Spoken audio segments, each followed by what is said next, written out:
Buenos días o buenas tardes o buenas noches. No sé qué horario tengas tú en este momento, pero bienvenido a mi canal. ¿Qué vamos a hacer en el día de hoy? Vamos a estudiar la Biblia. Entonces te invito a que te acomodes, que vayas por tu bebida preferida, que quites cualquier cosa que te pueda distraer y sobre todo que dispongas tu corazón, tu mente y todo tu ser para que el Espíritu Santo nos guíe en lo que vamos a hacer en el día de hoy. Hagan todo esto mientras les comparto las diapositivas. Entonces ya apenas salgan aquí las diapositivas, vamos a poder empezar. Vamos a ver, yo creo que ya casi, espero que ya están viendo ustedes la pantalla verde. Permítanme en un segundo, quito los controles flotantes y bajo esto aquí, pongo esto acá y listo, empezamos. Hola. Bienvenidos. Este es un grupo que se llama Del Génesis al Apocalipsis. Mi nombre es Liliana Parga, mucho gusto. Y lo que hacemos aquí es estudiar la Biblia de una manera sencilla. Yo le digo Biblia para Dummies, porque lo que hemos hecho es coger un versículo o un pasaje y explicarlo de una manera muy sencilla. Es como ese primer contacto que tenemos con la palabra de Dios. La idea es que después que terminemos de estudiar los 66 libros de la Biblia, podamos volver a repasar y estemos así el resto de nuestra vida hasta que venga el Señor Jesucristo a recogernos. Hoy nos encontramos en la clase número 148. Las personas que quieran ver las 147 clases anteriores es muy fácil, entran a YouTube, ponen Liliana Parga. Se van a encontrar con un icono de flores rojas, le hacen clic, por favor se suscriben y en la sección de videos van a encontrar todas las clases. Cualquier pregunta, sugerencia o comentario también la pueden hacer en el email lilipargas@yahoo.com. ¿Qué van a ver ustedes en estas 148 clases? Todos los libros del Nuevo Testamento y nos encontramos estudiando los libros del Antiguo Testamento, la primera sección que es la ley. Ya estudiamos el libro de Génesis y en este momento estamos estudiando el libro de Éxodo, el libro de la Biblia. Siempre me gusta recordar los puntos claves de la clase anterior para que las personas que entran por primera vez entren en contexto de lo que estamos estudiando y las que ya han venido un tiempo atrás empaten con la historia que vamos a ver el día de hoy, pero les aconsejo, si tú vienes por primera vez, pues que entres desde la clase número uno. Sé que son 148 clases, pero la ventaja de esto es que puedes escoger la hora, el lugar, si quieres parar a mitad de la clase, volverla a retomar.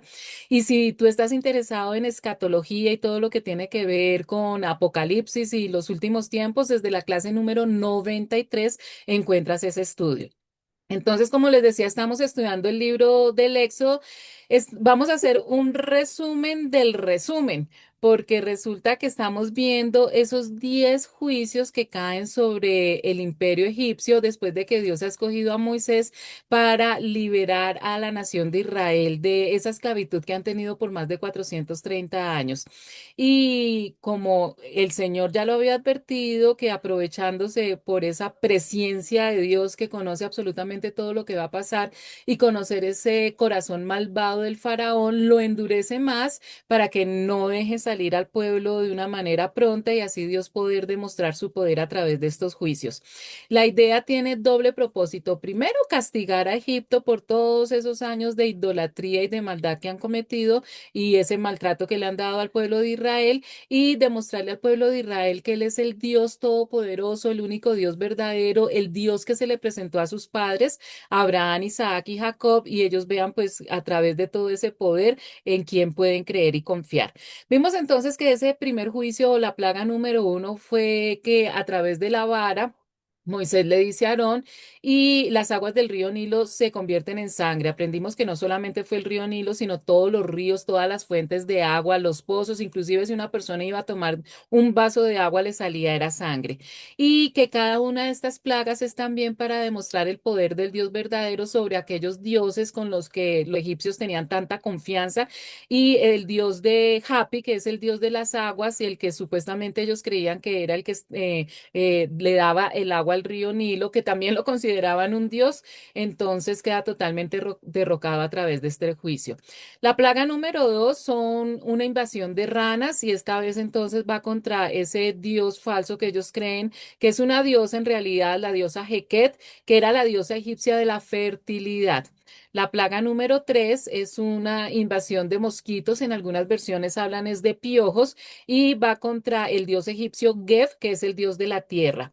La plaga número 4 es una plaga de moscas. En las versiones hablan de tábanos y definitivamente es uno de los dioses falsos que inclusive hoy en día todavía por ahí hay mucha gente que sigue ese tipo de dioses que nosotros sabemos que detrás de todo eso hay es poderes demoníacos que se conoce como el Señor de las Moscas, el famoso Belcebú.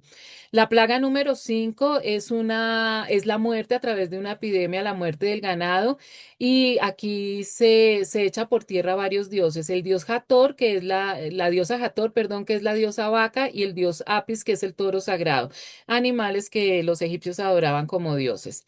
La plaga número 6 a los egipcios les salen una serie de úlceras en el cuerpo y representa un juicio divino directo contra varias deidades egipcias relacionadas con la medicina, con la salud y la protección. Está Imhotep, considerado el dios de la medicina y la curación, y Sekhmet, la diosa con cabeza de leona, protectora contra las epidemias y causante de enfermedades. No. Lo que pasa es que cuando caen estos juicios, y me imagino que todos estos egipcios irían directo a sus altares a adorar a sus dioses falsos y al ver que no los protegían, pues empezaban a dudar. La plaga número 7 es granizo combinado con fuego y son varios dioses. La diosa Nut del cielo, quien debería haber protegido la tierra de tal calamidad, el dios Chu, dios del aire y la atmósfera, y el dios Set de las tormentas y el caos asociados con la fuerza. Ninguno de estos dioses entonces salvaron a la nación egipcia de todos estos juicios que cayeron sobre ellos. Y ahí quedamos. Entonces vamos a ver tema nuevo hoy. Chicos, vamos a continuar entonces en Éxodo capítulo 10 versículos 1, 2. Dice, el Señor le dijo a Moisés, ve a hablar con el faraón. En realidad soy yo quien ha endurecido su corazón y el de sus funcionarios para realizar entre ellos mis señales milagrosas. Lo hice para que puedas contarles a tus hijos y a tus nietos de la dureza con que traté a los egipcios y las señales que realicé entre ellos. Así sabrán que yo soy el Señor. Aquí hay entonces como un intermedio en los juicios donde Dios explica que es Él el que ha endurecido el corazón del faraón y de todos sus siervos para mostrar todas estas señales milagrosas, señales sobrenaturales. Y Dios está utilizando precisamente ese corazón obstinado del faraón para evidenciar que ninguno de esos dioses egipcios, cuando hablamos de los dioses egipcios, es Dios con D pequeña, ni siquiera el propio faraón, porque recuerden que el propio faraón era considerado un dios, podían detener la voluntad de Dios.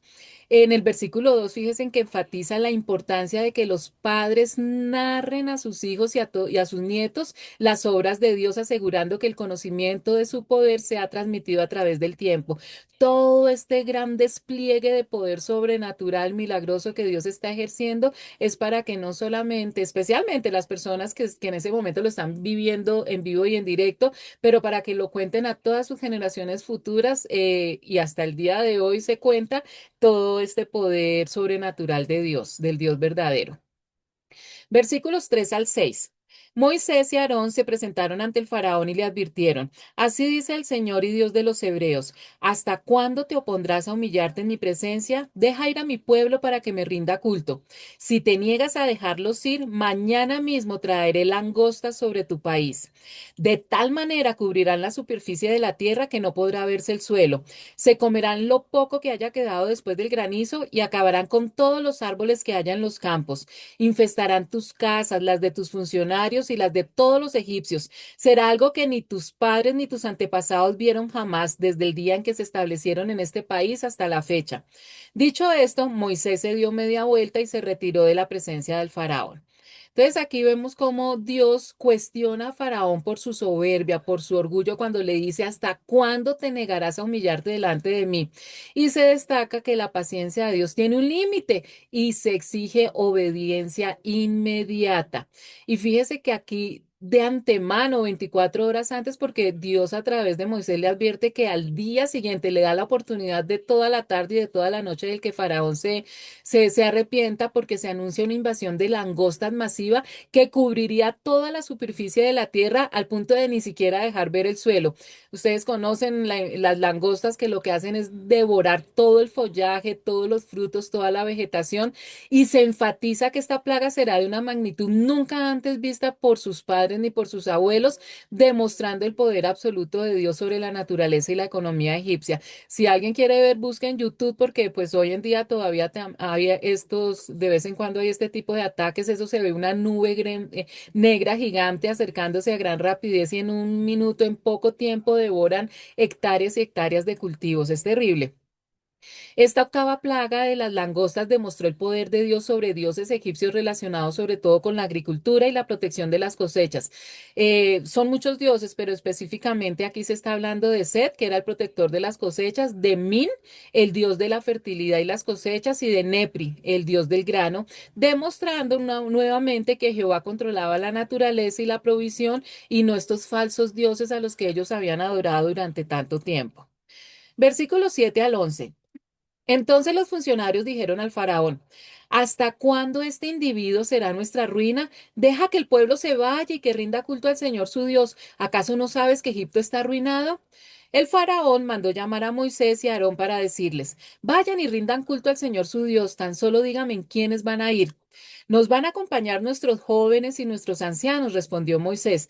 También nos acompañarán nuestros hijos y nuestras hijas, nuestras ovejas y vacas, pues vamos a celebrar la fiesta del Señor. Que el Señor los acompañe, repuso el faraón, si es que yo dejo que se vayan con sus mujeres y sus hijos.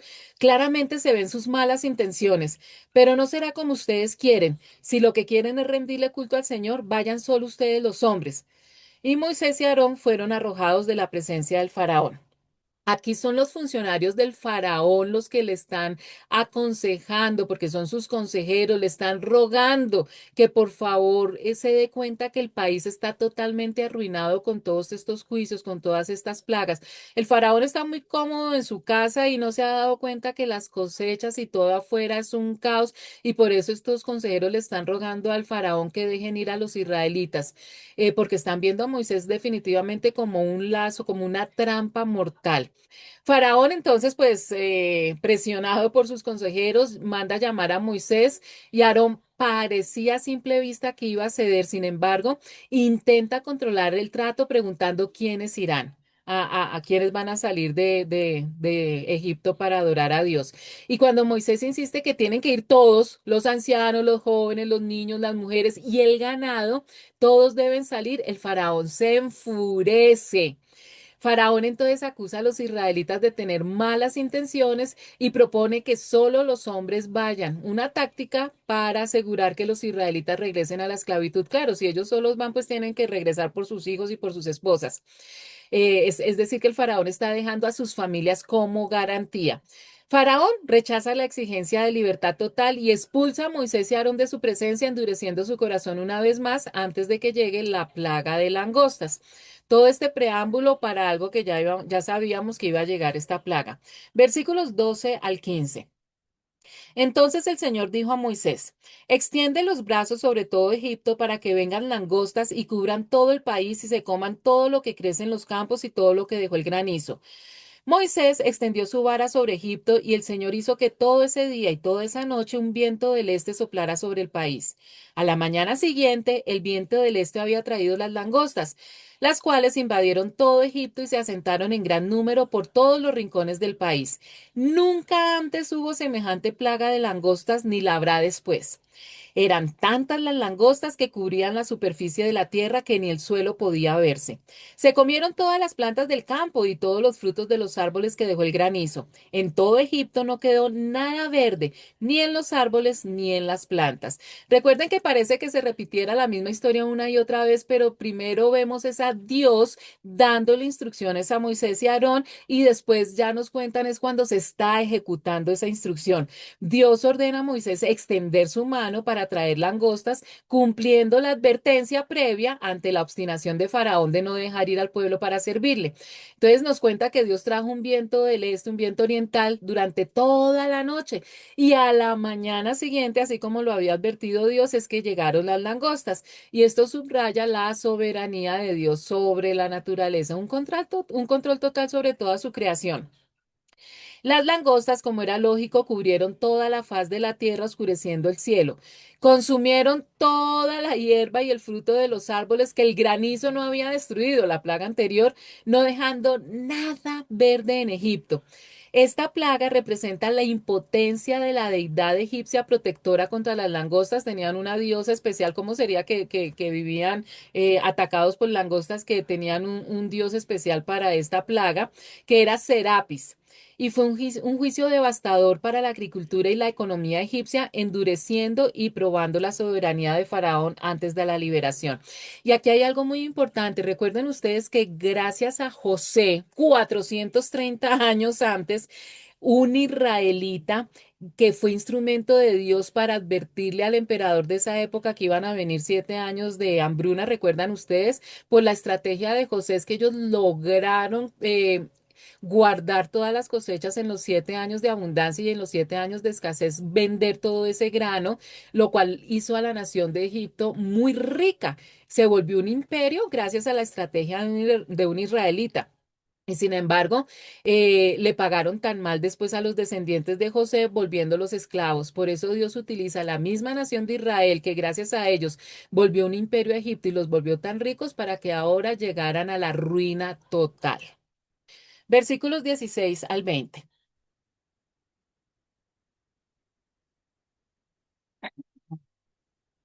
El faraón mandó llamar a Moisés y a Aarón a toda prisa y les dijo, he pecado contra el Señor su Dios y contra ustedes. Yo les pido que perdonen mi pecado una vez más y que rueguen por mí al Señor su Dios para que por lo menos aleje de donde yo estoy esta plaga mortal. En cuanto Moisés salió de la presencia del faraón, rogó al Señor y el Señor hizo entonces que el viento cambiara y que un fuerte viento del oeste se llevara las langostas y las echara al Mar Rojo. En todo Egipto no quedó una sola langosta, pero el Señor endureció el corazón del faraón y éste no dejó que los israelitas se fueran. Nuevamente, por miedo, no por arrepentimiento, Faraón se apresura a decirle, he pecado, pero no era porque estuviera arrepentido al ver la devastación total de las langostas, es que dice esto, sin embargo, no cambia de actitud, su corazón no ha cambiado, simplemente busca alivio inmediato, porque inclusive le está diciendo, aléjalas de mí, le importa un comino lo que pase con el resto del pueblo, quítalas de mí, cerca de mí. Él quiere es que ese alivio inmediato de las consecuencias de sus actos. Moisés, muy humildemente, sale actuando como mediador, ora a Jehová, demostrando su obediencia y el poder de Dios para quitar la plaga. Y efectivamente, Dios responde entonces a la oración de Moisés y trae un fuerte viento occidental que arroja a las langostas al Mar Rojo, mostrando su dominio sobre la naturaleza. Al menos aquí no fue como las ranas que quedaron cadáveres de ranas por todas partes, sino las langostas mueren en el mar. Pero a pesar de esta gran señal, Faraón vuelve a endurecer su corazón y no deja ir a los israelitas, lo que prepara el escenario para las últimas plagas. Al fin y al cabo, el Faraón está cumpliendo la voluntad de Dios porque eso quiere el Señor, que él tenga la oportunidad de seguir demostrando su poder. Este pasaje resalta la diferencia entre el temor a las consecuencias y el arrepentimiento sincero, una lección que nosotros debemos aprender el día de hoy. ¿Recuerdan la famosa palabra griega para el verdadero arrepentimiento, metanoia, que significa un cambio de mente? No debemos confundir el remordimiento con el arrepentimiento. El remordimiento es que, pues sí, me siento mal porque hice algo malo, pero no cambio. El arrepentimiento es un cambio de mente para cambiar de actitud. Aquí se está mostrando la dureza de corazón del faraón y un corazón totalmente contrario a la voluntad de Dios. Versículos 21-24. El Señor dijo a Moisés, levanta los brazos al cielo para que todo Egipto se cubra de tinieblas, tinieblas tan densas que se puedan palpar. Moisés levantó los brazos al cielo y durante 3 días todo Egipto quedó envuelto en densas tinieblas. Durante ese tiempo los egipcios no podían verse en unos a otros ni moverse de su sitio. Sin embargo, en todos los hogares israelitas había luz. Entonces el faraón mandó llamar a Moisés y le dijo, vayan y rindan culto al Señor, llévense también a sus hijos, pero dejen atrás sus ovejas y sus vacas. Llega la otra plaga, esta vez sin aviso, la novena plaga sobre Egipto. 3 días de tinieblas tan densas, una oscuridad tan profunda que se podía palpar, inmovilizando a los egipcios mientras los israelitas tenían luz. Recuerden ustedes que en esa época no había electricidad, entonces si no había noches claras, luna, estrellas, pues las noches eran totalmente oscuras. No sé si ustedes han pasado noches en el campo que son oscuras, oscuras cuando no hay estrellas y definitivamente eso da terror, da miedo. Y fuera de eso, en toda la región de Gosén donde vivían los israelitas, sí había luz, estaba clarita la noche. Este acto divino humilló al dios Sol egipcio, Atón, Ra también, demostrando el poder superior de Dios y separando a su pueblo poco antes de la liberación final. Ante la gravedad, el faraón cede parcialmente, nuevamente no cede totalmente, permitiendo que el pueblo vaya a adorar. Es decir, bueno, está bien, pueden ir hombres, mujeres, todos, pero dejen atrás su ganado, lo cual lógicamente es rechazado por Moisés. Es ilógico lo que el faraón está pidiendo. Miren lo que nos dice versículos 25 al 29. A esto respondió Moisés. Al contrario, tú vas a darnos los sacrificios y holocaustos que hemos de presentar al Señor nuestro Dios. Y además nuestro ganado tiene que ir con nosotros. No puede quedarse aquí ni una sola pezuña. Para rendirle culto al Señor nuestro Dios, tendremos que tomar algunos de nuestros animales y no sabremos cuáles debemos presentar como ofrenda hasta que lleguemos allá. Pero el Señor endureció el corazón del faraón y éste no quiso dejarlos ir, sino que le gritó a Moisés, largo de aquí y cuidado con volver a presentarte ante mí. El día que vuelvas a verme puedes darte por muerto. Bien dicho, respondió Moisés, jamás volveré a verte. Ya, definitivamente, pues Faraón, aunque intenta negociar la libertad de Israel permitiendo que se vayan, pero reteniendo el ganado, se encuentra lógicamente contra la insistencia de Moisés en que no se puede adorar a Dios a medias. Todo lo que es del pueblo de Dios debe ser dedicado a Él. La insistencia en llevar el ganado subraya que la adoración no es una parte aislada de la vida, sino que involucra todos los recursos y posesiones. Faraón, enfurecido por la negativa a ceder, expulsa a Moisés y amenaza con matarlo si vuelve a verlo. Moisés acepta la sentencia de muerte respondiéndole de la misma manera, bien has dicho, no volveré a ver tu rostro. Y esto marca el fin de la paciencia de Dios y prepara el escenario para la plaga más terrible, la última plaga, la 10ª plaga. Pero bueno, acá quedamos en punta cuando están ellos, el faraón y Moisés peleando, pero todavía Moisés no se va, no se ha ido del recinto, sino que pasan otras cositas. Entramos entonces al capítulo 11. Versículos 1 al 3. El Señor le dijo a Moisés, voy a traer una plaga más sobre el faraón y sobre Egipto.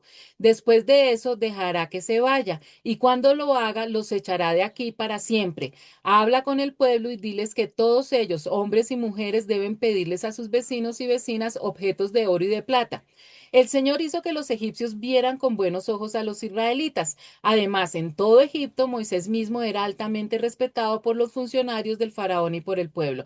Aquí entonces hay como un flashback. Las instrucciones que Dios le ha dado a Moisés antes de la escena de pelea que acabamos de ver, Dios le dio unas instrucciones claras a Moisés de lo que iba a suceder. Entonces Dios le está informando a Moisés que traería una plaga final sobre Faraón y sobre Egipto y que esta plaga no solo sometería a Egipto, sino que resultaría en la expulsión forzosa de los israelitas, marcando el fin de su esclavitud, que es la última plaga. Todavía no hemos llegado allí. Dios entonces instruye a Moisés que ordene al pueblo cuando ocurra la última plaga, que le diga a todo el pueblo que le pida a sus vecinos egipcios objetos de oro y de plata.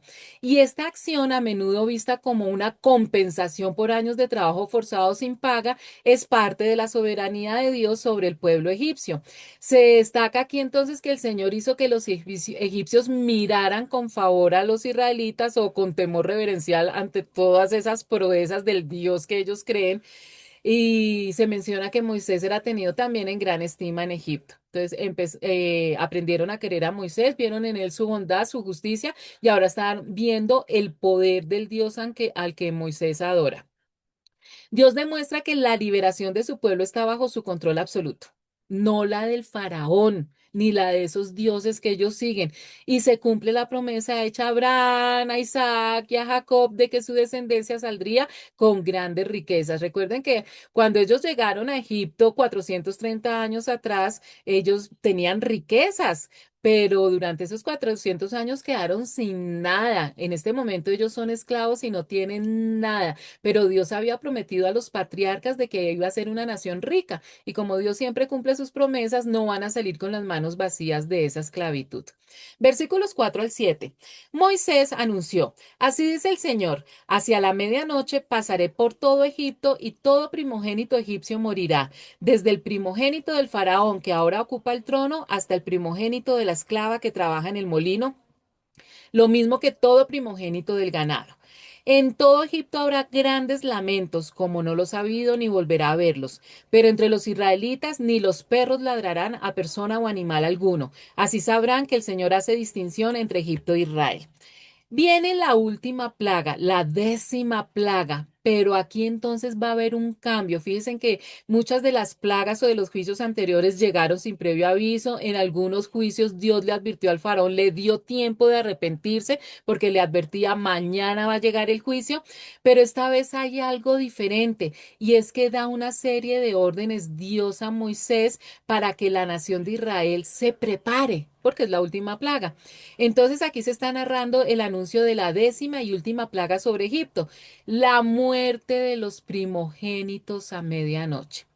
Y Dios está revelando que esta acción castigará el orgullo del faraón, demostrando su soberanía, la soberanía del Dios verdadero, al tiempo que protegerá a Israel, marcando una clara distinción entre su pueblo y los egipcios. Y aquí hay otro cambio. Durante 9 juicios, Dios ha protegido a la nación de Israel para que los juicios no caigan sobre ellos.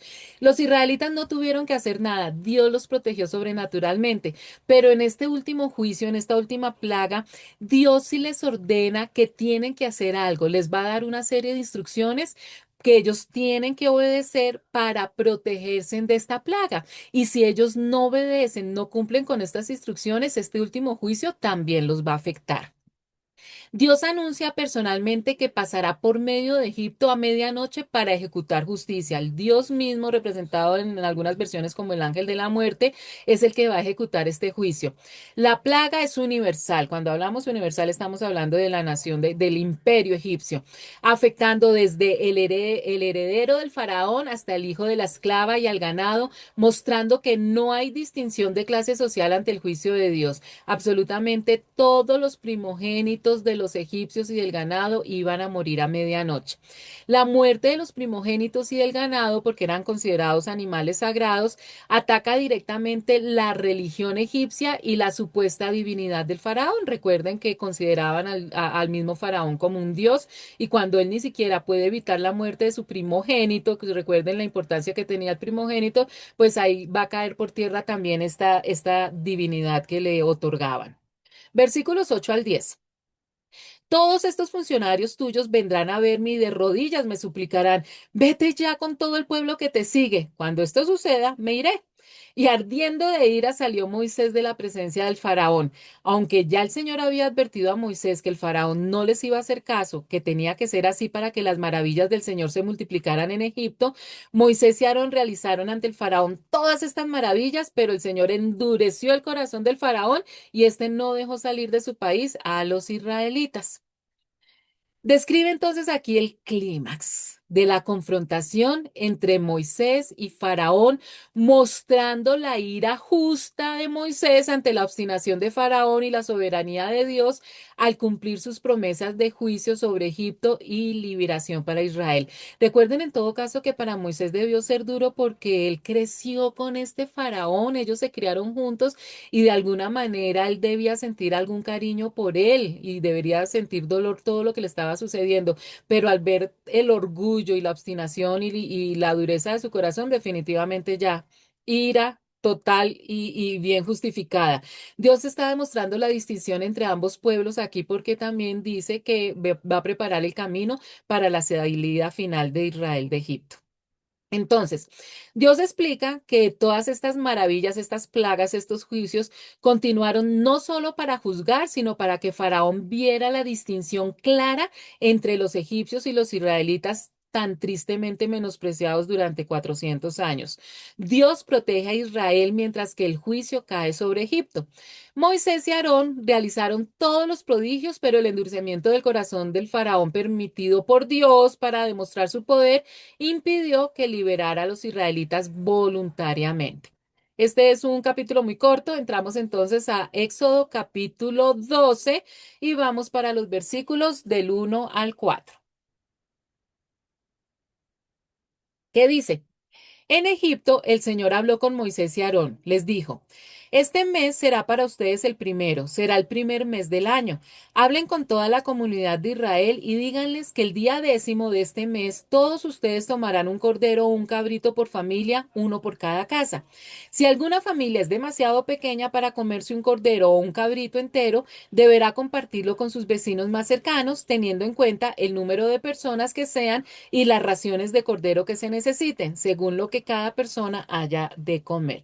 Yo les había estado contando que este suceso de la salida de Israel de Egipto es uno de los eventos más importantes en la historia de la humanidad en cuanto a la historia primaria hablamos. Recuerden que la historia primaria es que la humanidad perdió algo, perdió una vida eterna y plena y que podemos recuperarlo a través de un Salvador. Y esta historia de la salida de Israel, porque Israel es uno de los protagonistas de esta historia primaria de cómo podemos recuperar el paraíso perdido. Entonces necesitamos que la nación de Israel se convierta en eso, en una nación. Cuando Jacob llegó, que José ya estaba en Egipto y Jacob llegó con sus otros hijos, eran una familia grande, recuerdan que eran 70 personas no más. Necesitábamos que pasara Israel por todo esto para que verdaderamente saliera como una nación, porque va a ser la columna principal para todas las promesas y bendiciones que van a llegar para toda la humanidad. Entonces aquí se está relatando la institución de una de las festividades más importantes que hoy en día todavía celebra Israel, que se llama la Pascua, marcando un nuevo comienzo para Israel en su liberación de Egipto, pero también cambiando los tiempos, porque Dios está ordenando que se cambie el calendario. Hasta el momento, pues se seguían por el calendario egipcio, pero aquí hay un nuevo calendario que es para la nación de Israel. Y dice que de ahora en adelante, este mes que ellos están viviendo, que es con la salida de Egipto, la liberación como esclavos, lo tienen que marcar como el primer mes del año, de esa nueva vida que ellos van a comenzar. Y ese mes se conoce como el mes de Nisan. Dios establece entonces el mes de la salida de Egipto como el primer mes del año, indicando una ruptura total con el pasado de esclavitud y el inicio de una nueva vida bajo su dirección. Se ordena seleccionar un cordero o cabrito por familia o compartido si la familia es pequeña. Entonces, las instrucciones son estas. Cada familia tiene que estar en su casa y tiene que ir al establo y coger un cabrito. Si la familia es muy pequeña para comerse el cabrito, entonces se unen dos o tres familias vecinas, miran el número de miembros que hay en cada familia de tal manera que se puedan comer el cabrito entero porque la idea es no dejar nada. Esto subraya la naturaleza familiar de la celebración y la necesidad de una provisión personal. Aquí Dios está priorizando el estar con la familia en los momentos importantes. Y esta ofrenda, este cabrito, debía ser macho de 1 año y perfecto, es decir, sin ningún defecto. Y si ustedes no se dan cuenta, esto está simbolizando totalmente todo lo que va a suceder con nuestro bendito Salvador. Este corderito perfecto es un símbolo que Dios requiere lo mejor y prefigura a Cristo, el sacrificio perfecto sin pecado. Aquí ya está hablando de Jesucristo como todo lo que sucede en el Antiguo Testamento. Y de ahora en adelante Cada vez que ustedes lean algo relacionado con la nación de Israel, todo lo que va a pasar después con el templo, con los sacerdotes, con los sacrificios, absolutamente todo, con los vestidos, con los utensilios, absolutamente todo, todo, todo lo que Dios le manda hacer a la nación de Israel es dando una señal previa de lo que en el futuro va a suceder con el Salvador, con Jesucristo. Esa relación es hermosísima. Y Dios entonces le está diciendo a la nación de Israel que los 4 días entre la selección del corderito y el día 10, que es el día del sacrificio es el día 14, servían para asegurar que el animal no tuviera defectos, creando un lazo con la familia y enfatizando que el sacrificio era precioso. En hebreo se dice Pesach, Pascua, y se escribe así como ustedes ven esos símbolos del alefato hebreo. Entonces, ¿cuál era la idea? El día 1, ellos van al establo, escogen el corderito perfecto que haya y se lo llevan a su casa y el corderito o el cabrito vive con toda la familia 4 días para familiarizarse con ellos. Y después de los 4 días, pasan 10 días y el día 14 los sacrifican. Imagínense, también les da pesar, sobre todo los niños en esos 4 días se debieron encariñar con un animalito tan lindo y es para mostrar también ese dolor que nosotros debemos sentir al ver que el Señor Jesucristo se sacrifica por cada uno de nosotros. Versículos del 5 al 11. El animal que se escoja puede ser un cordero o un cabrito de un año y sin defecto, al que cuidarán hasta el 14 del mes, día en que la comunidad de Israel en pleno lo sacrificará al caer la noche. Tomarán luego algo de esa sangre y la untarán en los 2 postes y en el dintel de la puerta de la casa donde coman el cordero. Deberán comer la carne esa misma noche, asada al fuego y acompañada de hierbas amargas y pan sin levadura. No deberán comerla cruda ni hervida, sino asada al fuego junto con la cabeza, las patas y los intestinos, y no deben dejar nada para mañana. En caso de que algo quede, lo quemarán al día siguiente. Comerán el cordero de este modo, con el manto ceñido a la cintura, con las sandalias puestas, con la vara en la mano y deprisa. Se trata de la Pascua del Señor. Detalla aquí las instrucciones divinas para la primera Pascua, centradas en la sustitución y la preparación para la libertad. Entonces, seguimos con las instrucciones, repite el Señor. Entonces, este cabrito, este corderito deberá ser macho de un año y sin defecto, físicamente perfecto, porque este corderito iba a representar la pureza del sacrificio exigido por Dios y que solamente el cordero perfecto iba a poder cumplir lo que es el Señor Jesucristo. Entonces, el Señor le dice a los israelitas, cogen el cordero después de que lo tengan 4 días en la casa y todo eso, lo sacrifican, hacen un holocausto, cogen una rama de hisopo, la untan en la sangre del cordero y con esa sangre pintan los postes y los dinteles de la puerta.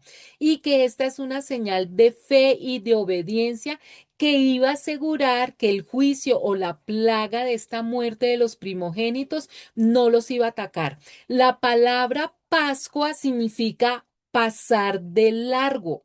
Pesach significa pasar de largo, es decir, que cuando el ángel de la muerte pasara a ejecutar su juicio, al ver la sangre en la puerta, iba a pasar de largo y el juicio no iba a caer en su casa. Y miren la unión tan hermosa y tan perfecta que tiene con el sacrificio del Señor Jesucristo y con lo que nosotros tenemos que hacer para poder recuperar el paraíso perdido. La puerta de esas casas simbolizan la puerta de nuestro corazón y por esa sangre derramada de Jesucristo, sangre que está en los dinteles y en los postes de las casas israelitas, cuando nosotros aceptamos a Jesucristo como Señor y Salvador, cuando la nación de Israel se comía el cordero, una aceptación era una muestra de fe y de obediencia, entonces iba a pasar la muerte de su lado. Lo mismo para nosotros, la muerte eterna no nos iba a tocar. Totalmente exacto y perfecto, se une todo lo que está haciendo la nación de Israel en este momento con lo que iba a ocurrir muchos años después con el sacrificio de Jesucristo. Y miren cómo Dios de una manera vivencial, vívida, con protagonistas humanos, nos enseña en el Antiguo Testamento todo lo que iba a suceder en el Nuevo Pacto, en el Nuevo Testamento. Entonces, este corderito debía comerse, o corderito o cabrito debía comerse asado al fuego, no cruda ni hervida, nada media, sino bien asado, acompañada de hierbas amargas porque esto simbolizaba o les iba a recordar siempre la amargura de la esclavitud, no debían olvidar eso. Y panes sin levadura, que esto también tiene un simbolismo impresionante porque siempre en el Antiguo Testamento la levadura se ha comparado con el pecado. Es decir, que tenía que haber santidad en todo este holocausto, en toda esta ceremonia. Y les dice que todo residuo debía ser quemado por la mañana, no debían viajar con nada de esto, que se debía comer con los lomos ceñidos, es decir, vestidos, con las sandalias puestas y con el bastón de la mano en la mano, indicando una actitud de urgencia y de prontitud para partir de Egipto, confiando en la liberación inminente. Es como cuando uno dice, Señor, por favor, hay una sequía terrible, que llueva, y uno sale a la calle con el paraguas en la mano. Entonces ellos confiando de que van a salir de esa esclavitud, ya están listos con las maletas hechas para que apenas cenen, van a salir de Egipto. Versículos 12 al 13. Esa misma noche pasaré por todo Egipto y heriré de muerte a todos los primogénitos, tanto de personas como de animales, y ejecutaré mi sentencia contra todos los dioses de Egipto. Yo soy el Señor, Tetragramatón. La sangre servirá para señalar las casas donde ustedes se encuentren, pues al verla pasaré de largo. Pascua, Pesac. Así, cuando hiera yo de muerte a los egipcios, no los tocaré a ustedes, ninguna plaga, no los tocará a ustedes ninguna plaga destructora. La sangre del Cordero Pascual untada en los marcos de las puertas funcionaría como una señal de protección para los israelitas, asegurando que la plaga destructora pasaría de largo, así como cuando nosotros nos protegemos con la sangre de Jesucristo. Este evento es un tipo o figura del sacrificio de Jesucristo, el Cordero de Dios. Y así como la sangre salvó a los israelitas del juicio físico, la sangre de Cristo nos libera a nosotros los creyentes del juicio espiritual y de la muerte eterna. La protección no era automática, requería la obediencia de aplicar la sangre, simbolizando la necesidad de una fe personal y la redención.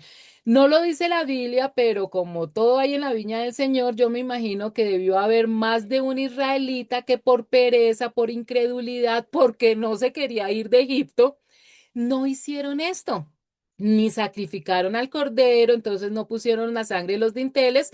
¿Y qué pasó en las casas de estos israelitas? Pues que la plaga cayó sobre ellos, el primogénito de esos israelitas murió, tanto de los humanos como de los animales. Entonces sí tenía en esta ocasión, en esta plaga, el ser humano, el israelita tenía que hacer algo como señal de fe y de obediencia para que recibieran la protección de Dios. Se diferencia de los demás juicios, ¿no? Versículos 14 al 16. Este es un día que deberán conmemorar. Es una fiesta en honor del Señor y las generaciones futuras deberán celebrarla. Será un estatuto perpetuo. Durante 7 días comerán pan sin levadura, de modo que deben retirar de sus casas la levadura el primer día. Todo el que coma algo con levadura desde el día primero hasta el séptimo será eliminado de Israel. Celebrarán una asamblea sagrada el día primero y otra el día séptimo. En todo este tiempo no harán ningún trabajo, excepto preparar los alimentos que cada uno haya de comer. Solo eso podrán hacer. Las instrucciones son muchas, pero son bien claras porque esta es la fiesta más importante que la nación de Israel celebra.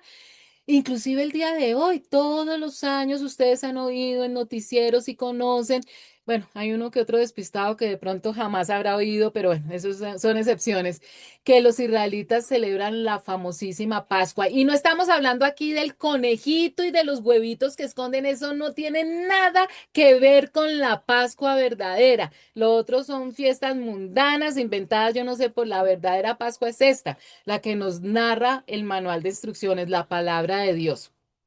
Dios ordena que la Pascua se celebre de generación en generación como un recordatorio obligatorio de la salvación de la esclavitud. La sangre del Cordero Pascual marcó la diferencia protegiendo a los israelitas del juicio sobre Egipto. Recuerden ustedes que Satanás quiere plagiar todo lo que Dios ordena y entonces cada vez que Dios da una orden que beneficia a la humanidad, él saca algo por allá que la gente empieza a creer. Es muy triste hoy como en Navidad no se encuentra la figura de Jesucristo en ninguna parte, sino que se encuentra esa Papá Noel y una cantidad de cosas que no tiene que ver con la Navidad verdadera, original y cierta. Y lo mismo pasa con la Pascua. Durante 7 días no debía haber levadura en las casas, simbolizando la urgencia de la salida y a menudo la pureza o la eliminación del pecado. Recuerden ustedes que la levadura representa el pecado, la corrupción. Incumplir esta instrucción conllevaba ser cortado de Israel, ser expulsado de la nación. El primero y el séptimo día se iba a celebrar una fiesta especial designada como un día de descanso similar al Shabbat. Inclusive lo llamaban como el Shabbat grande, que era una reunión sagrada, familiar, se reunía toda la familia para dar gracias y para adorar a Dios. El primer día que empezaba la Pascua y el séptimo día. Entonces, aquí estamos hablando, ya se va a entender un poquito mejor que realmente que esta celebración, esta fiesta realmente dura 8 días. El primer día es el que se conoce como Pascua, pero ya vamos a ver los otros días qué pasa. Tenían que descansar porque adoraban a Dios. La única excepción era preparar la comida necesaria para esos días, indicando un enfoque total en Dios. Eso sí, en todas esas fiestas se come delicioso. En resumen, estos versículos establecen la estructura de adoración para recordar la liberación de la servidumbre y el llamado a la santidad. Salen de esclavos, pero es un proceso de santificación, lo mismo que vivimos los cristianos cuando aceptamos la sangre de Jesucristo como salvadora. Versículos 17 al 20. Celebrarán la fiesta de los panes sin levadura porque fue ese día cuando los saqué de Egipto formados en escuadrones. Celebrarán ese día como un estatuto perpetuo para las generaciones futuras. Comerán pan sin levadura desde la tarde del día 14 del mes primero hasta la tarde del día 21 del mismo mes. Durante 7 días no tendrán levadura en sus casas. Todo el que coma algo con levadura, sea extranjero o israelita, será eliminado de la comunidad de Israel.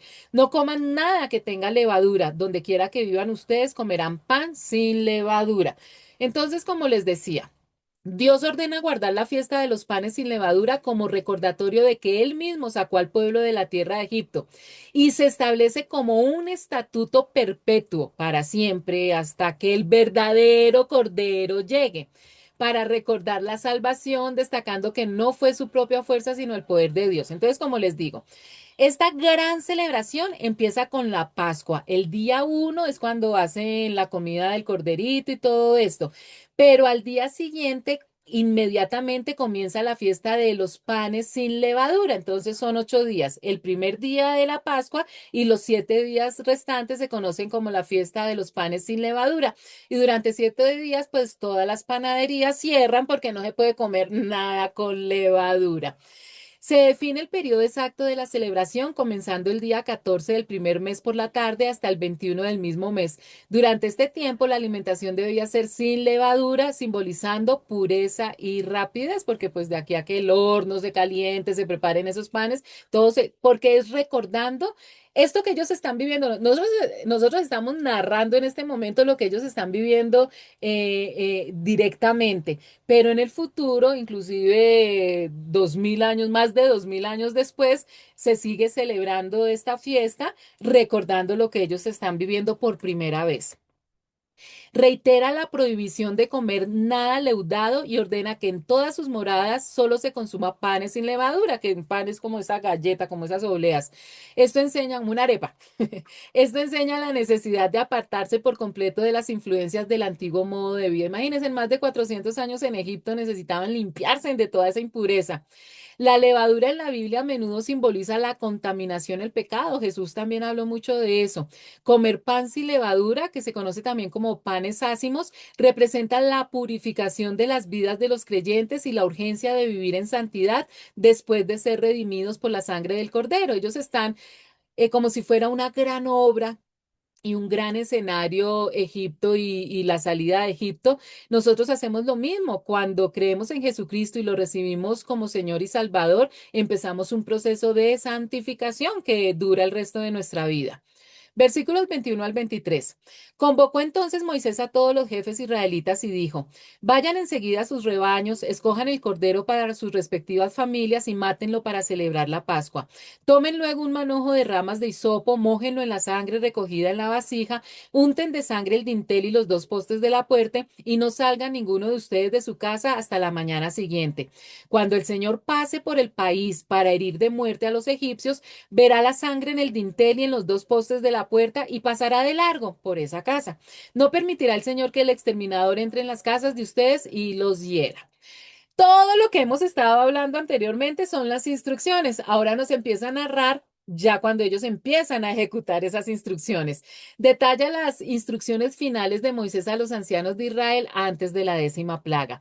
Ordena sacrificar el cordero pascual, usar un hisopo para untar la sangre en los postes y dinteles de las puertas y permanecer dentro de las casas toda la noche. Esta sangre iba a servir como señal de obediencia y fe, garantizando que el destructor, el ángel de la muerte, el mismo Dios, pasara de largo, Pascua, pasara de largo y no enjuiciara al primogénito de esa familia y muriera. Versículos 24 al 28. Obedezcan estas instrucciones. Será un estatuto perpetuo para ustedes y para sus hijos. Cuando entren en la tierra que el Señor ha prometido darles, ustedes seguirán celebrando esta ceremonia. Y cuando sus hijos les pregunten, ¿qué significa para ustedes esta ceremonia? Responderán, este sacrificio es la Pascua del Señor que en Egipto pasó de largo por las casas israelitas. Hirió de muerte a los egipcios, pero salvó la vida de nuestras familias. Al oír esto, los israelitas se postraron y adoraron al Señor. Luego fueron y cumplieron al pie de la letra lo que el Señor había ordenado a Moisés y a Aarón. A mí me parece lindo esto. Dios establece que la Pascua no es solo para el momento de la salida de Egipto, sino una ley eterna para que sus descendientes recordaran siempre su liberación, no olvidaran todo ese tiempo que fueron esclavos, incluso después de establecerse en la tierra prometida. Se prevé que los hijos en el futuro van a preguntar qué significan esta fiesta que todos los años hacemos, sobre todo los niños chiquitos, ¿no? Ya los mayorcitos pues cada año la celebraban y sabían, pero los niños que hasta ahora estaban llegando a la edad de entender y que se les puede explicar, entonces esto iba a garantizar que la historia de la intervención de Dios se transmitiría de generación en generación. La celebración es un recordatorio de que el Señor pasó de largo, recuerden, Pascua. Las casas marcadas con la sangre del cordero, salvando a los primogénitos israelitas mientras hería a los egipcios. Ante las instrucciones de Moisés, el pueblo responde adorando a Dios y obedeciendo meticulosamente las instrucciones sobre el sacrificio. Versículos 29 al 30. A medianoche, el Señor hirió de muerte a todos los primogénitos egipcios, desde el primogénito del faraón en el trono hasta el primogénito del preso en la cárcel, así como las primeras crías de todo el ganado. Todos en Egipto se levantaron esa noche, lo mismo el faraón que sus funcionarios, y hubo grandes lamentos en el país. No había una sola casa egipcia donde no hubiera algún muerto. Ay, llegó el juicio terrible, ¿no? Pero tanta advertencia. Tras 9 plagas y el endurecimiento del corazón de Faraón, Dios ejecuta la justicia final anunciada. La muerte de los primogénitos egipcios. Esto representa la cosecha de lo que el mismo Faraón sembró al intentar matar a los hijos de Israel. ¿Se acuerdan cuando nació Moisés que él también intentó matar a todos los varones? Ahí está cosechando. Esta plaga demostró la impotencia de los dioses egipcios ante Jehová. El primogénito era considerado el más favorecido. Al juzgarlos, Dios golpeó el orgullo y el futuro de Egipto. Mientras los egipcios lloraban, los israelitas estaban a salvo en sus casas, protegidos por la sangre del Cordero Pascual en los dinteles de sus puertas, cumpliendo la señal pactada.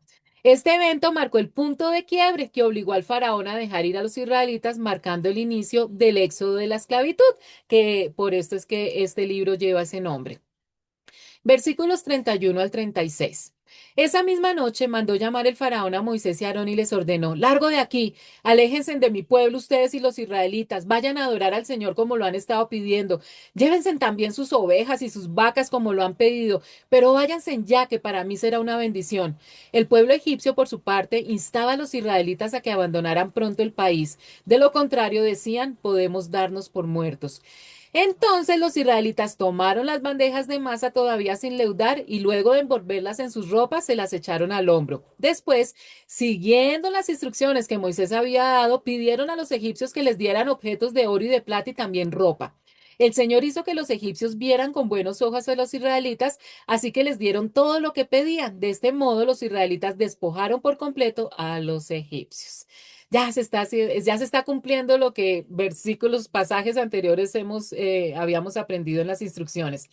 El faraón pasa de desafiar a Dios a ordenar la salida inmediata. Su petición de bendíceme también a mí muestra que su orgullo fue por fin quebrantado y reconoce el poder de Jehová. Ya es muy tarde, ¿no? Su primogénito murió, la nación está llorando, hay un quiebre total de la economía. Los egipcios instan a los israelitas a irse rápido por temor a morir, y esto forzó a los hebreos a salir sin esperar que su pan leudara, resultando en la obediencia al mandato de comer pan sin levadura. Si alguno estaba pensando, en todo caso, dejar el pancito en el horno para que esponjara, la premura con que salieron no permitió que eso sucediera. Dios hizo que los egipcios miraran con favor a los israelitas, resultando en que les entregaran riquezas, plata, oro y vestidos. Esto se interpreta como una compensación por años de esclavitud y una demostración de que Dios les hizo salir con victoria y riquezas. En resumen, este pasaje representa la victoria final de Dios sobre los dioses egipcios, el cumplimiento de la promesa de liberación y el inicio de la salida apresurada de la esclavitud, pero salen ricos. Versículos 37 al 42. Los israelitas partieron de Ramsés en dirección a Sucot. Sin contar a las mujeres y a los niños, eran unos 600.000 hombres de a pie. Con ellos salió también toda clase de gente y grandes manadas de ganado, tanto de ovejas como de vacas. Con la masa que sacaron de Egipto, cocieron panes sin levadura, pues la masa aún no había fermentado. Como los echaron de Egipto, no tuvieron tiempo de preparar comida. Los israelitas habían vivido en Egipto 430 años. Precisamente el día en que se cumplían los 430 años, todos los escuadrones del Señor salieron de Egipto. Aquella noche el Señor la pasó en vela para sacar de Egipto a los israelitas. Por eso también las generaciones futuras de israelitas deben pasar esa noche en vela en honor del Señor. Aquí hay muchas cosas para mirar. Cuando aquí habla de escuadrones, está hablando de las tribus de Israel. Y aquí narra el inicio del éxodo, la salida apresurada, porque los egipcios los están echando, no quieren saber nada más de los israelitas. Los están echando, entonces ellos salieron rápidamente después de 430 años de esclavitud. Y acá la Biblia es muy clara cuando que nos dice que el día que ellos cumplían 430 años, ese día fueron liberados. Se menciona que salieron aproximadamente 600.000 hombres, sin contar mujeres y niños. Entonces, ya si solamente con las mujeres ya se doblaría y ellos tenían muchos hijos, por eso algunos eruditos que más o menos entre 2 millones y 3 millones de personas fueron las que salieron. Entonces, recordemos, 400 años atrás llegaron 70 israelitas, 400 años después salen 3 millones de israelitas. Sirvió, ¿no es cierto?, para la promesa de Dios de hacer de Abraham una gran nación. Además, menciona una multitud mixta. No solamente salieron israelitas, en Egipto habían esclavos de muchas naciones. Ellos debieron también aprovechar para irse entre la caravana de los israelitas y algunos egipcios que también habían aceptado al Dios de Israel como su Dios, también se fueron en esta caravana. Se unieron muchas clases, se unieron todos ellos. Los egipcios presionaron a los israelitas para que salieran rápido, por lo que no tuvieron tiempo de cocinar alimentos ni dejar fermentar la masa, resultando en panes sin levadura. El versículo 42 describe esta noche como una en la que el Señor estuvo vigilante para sacarlos de Egipto. Dice, el Señor, Dios no durmió, no porque Dios duerma, simplemente esto es una alegoría de que Dios estuvo pendiente. Imagínense cómo sería la cantidad de gente que pasó toda la noche hasta que el último israelita pasó la puerta de entrada de Egipto saliendo ya. Y esto también se establece dentro de las instrucciones de que esa noche se haga una vigilia. Se establece como una noche de solemne observancia o vigilia perpetua para los hijos de Israel en honor al Señor. Toda la noche se la pasan en vela, adorando, recordando todas estas historias y pasándola en familia. Hasta rico, como nosotros la Nochebuena antes de Navidad o de Año Nuevo. El Señor dijo a Moisés y a Aarón, este es el estatuto para la Pascua, ningún extranjero podrá participar de ella. Podrán participar de ella todos los esclavos que hayas comprado con tu dinero siempre y cuando los hayas circuncidado antes. Ningún residente temporal ni jornalero podrá participar de ella. La Pascua deberá comerse en casa y de allí no se sacará ni un solo pedazo de carne, tampoco se quebrará ningún hueso al animal sacrificado. Toda la comunidad de Israel debe celebrar la Pascua. Todo extranjero que viva entre ustedes y quiera celebrar la Pascua del Señor deberá primero circuncidar a todos los varones de su familia. Solo entonces podrá participar de la Pascua como si fuera nativo del país. Ningún incircunciso podrá participar de ella. La misma ley se aplicará al nativo y al extranjero que viva entre ustedes. Todos los israelitas cumplieron al pie de la letra lo que el Señor había ordenado a Moisés y Aarón. Ese mismo día el Señor sacó de Egipto a los israelitas escuadrón por escuadrón, tribu por tribu. Establece entonces las normas de santidad para la celebración de la Pascua, enfatizando que solo aquellos en pacto con Dios, es decir, que estén circuncidados, podrán participar. Todas las instrucciones anteriores fueron para que no los tocara el ángel de la muerte y cómo debían preparar la comida, pero ahora es cómo se deben preparar ellos como personas. Primero, prohibida la participación de los que no son israelitas. Y si tú quieres participar, tienes que convertirte en israelita a través de la circuncisión. Recuerden que es una señal para pertenecer a la nación de Israel. Establece que la Pascua es para la comunidad de Israel, incluyendo siervos comprados y extranjeros que se circunciden, prohibiendo romper los huesos del cordero y ordenando comerlo dentro de la casa. Recuerden también que esto hace parte de una de las profecías que va a cumplir el Señor Jesucristo, que no le van a romper ningún hueso. En resumen, estos versículos subrayan la santidad del pacto y la necesidad de identificación de Israel para participar de la salvación, la celebración de la Pascua. Y chicos, quedamos acá. Es una historia bien hermosa, ¿no es cierto? Además, yo creo que al nosotros entender esta parte de la historia de la nación de Israel que influye tanto en la humanidad y sobre todo en nosotros los cristianos, vamos a entender también mucho del sacrificio del Señor Jesucristo y de lo que está pasando hoy en día. Gracias por estar conmigo. Espero entonces, Dios mediante, que nos encontremos la próxima semana para seguir con estas apasionantes historias del Éxodo y del resto de los libros del Antiguo Testamento. Que tengan una hermosa semana. Salud, dinero, amor, cogiditos de la mano de Jesús y todos aquellos que todavía no han entregado su vida al Señor Jesucristo.